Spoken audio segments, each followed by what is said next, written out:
Hey, how's it going, everyone? My name is HNH Jones. Welcome to HNH Success Academy for business tips, inspiration, and to be a better you. Today, we're going to be speaking about marketing. It's a very huge subject. I'm just going to pretty much speak about the basics of marketing and what it kind of means. So, one of my definitions of marketing is a way to give. Marketing is a way for you to generate sales and for people to expose your business and ways to expose your business. So the four main things in order to do this is known as the marketing mix.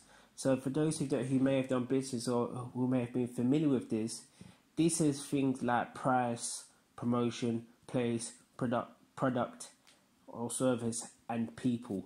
Now these are the 5 P's, and these are the foundations of every business on how to get a business started and where to go.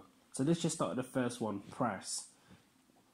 Whether you have a product or whether you have a service, you need to be competitive within the marketplace. So the marketplace is where the industry is and many other businesses operate in. So for example, I'm going to give you an example of the bouncy castle industry. So the basics of a bouncy castle industry, a bouncy castle is a 12 by 12. That's the average size, and that goes between 65 to 80 pounds. That's the basic for a whole day hire. Now, as a new business coming in, you may decide to go at the lower kind of mid range, which is 65. Sometimes, if you go underneath and try to undercut the market, what then happens is, just to get the volume in, what then happens is you then bring down the actual industry of bouncy castles, and those companies that are operating around that price, one, they'll hear about it, and 2, you make it worse for everybody else. It's just like when you go into a sweet shop, all the chocolate bars are around the same price. Nowadays, for a Kit Kat Chunky is anywhere between minimum 60p to £1, like I said, depending where you are. But it won't be no lower than 60p unless you go to a wholesaler's, and even then, it might work out more expensive because you've got VAT on top of it. So when it comes to price, make sure you're competitive. And also sometimes it's just best to give away a free hire to build clientele than undercut the market, because what's then going to happen is you're going to minimize your profit margin. So it's best to give away the bouncy castle for free, which I did do when I first got started, promote it that way, hand out leaflets, and then move forward. The next one I'm going to speak about is place.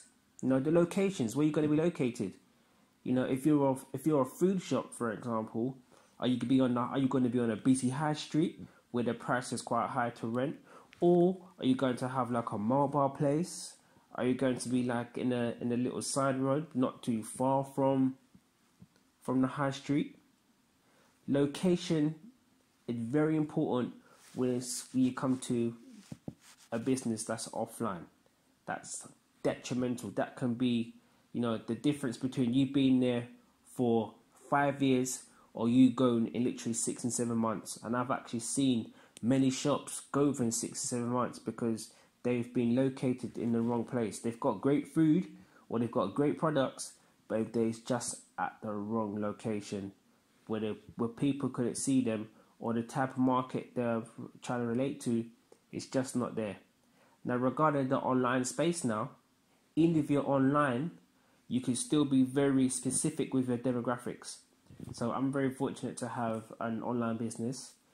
So if I was to do any advertising, not any campaigns, for now, my focus is the USA and the UK. But to be very more specific, I might want to say, listen, okay, I want to focus on New York, Brooklyn, and Atlanta, Georgia. And in the UK, London, I might say I want to focus on London, Kingston Borough, Richmond Borough, and Westminster. Just to be much more specific into towns when I'm based online. Now, when it comes to your product, what is your actual product? Is it something that people want? Is it a niche? Is it mass produced? So makeup, for example, makeup is a big one.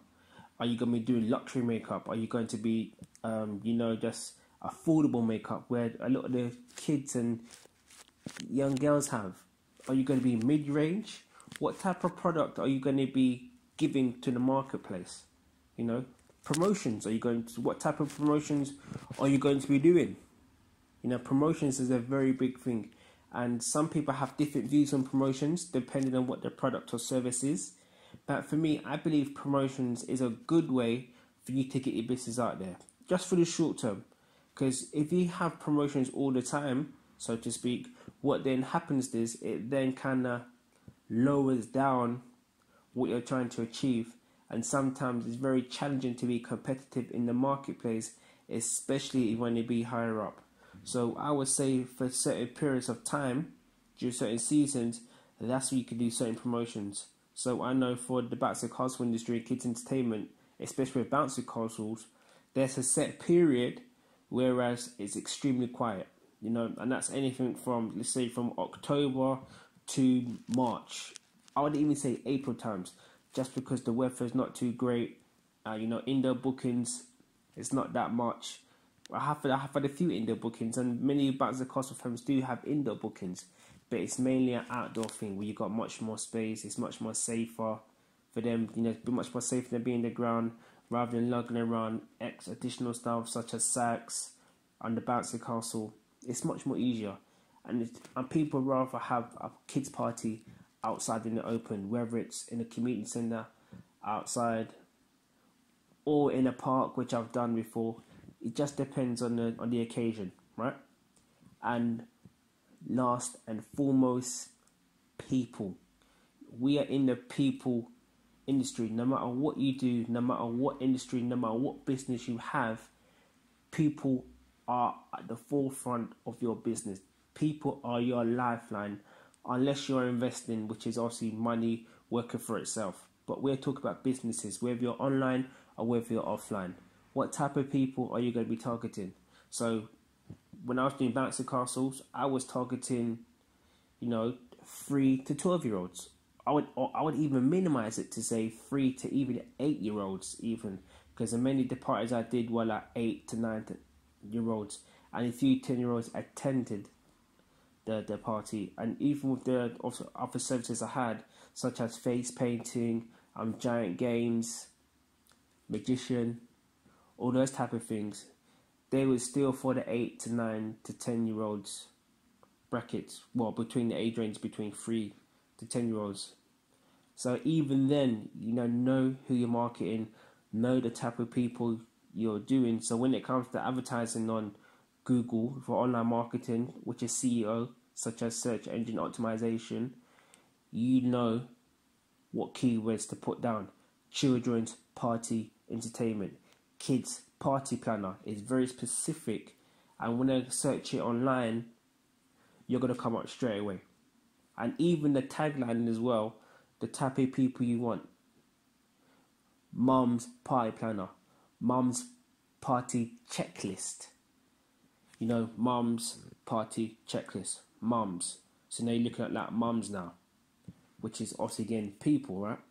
So that's just the basics of, you know, marketing in general.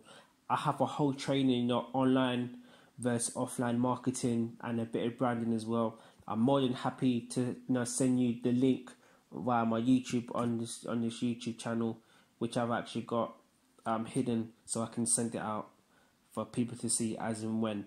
So if you're interested in that, feel free to also reach and drop a message, write in the comments below. Marketing training, I'll be more than happy to send it over to you. And hope you got some great nuggets from this, and have a great day on purpose, and see you in the next episode. Take care.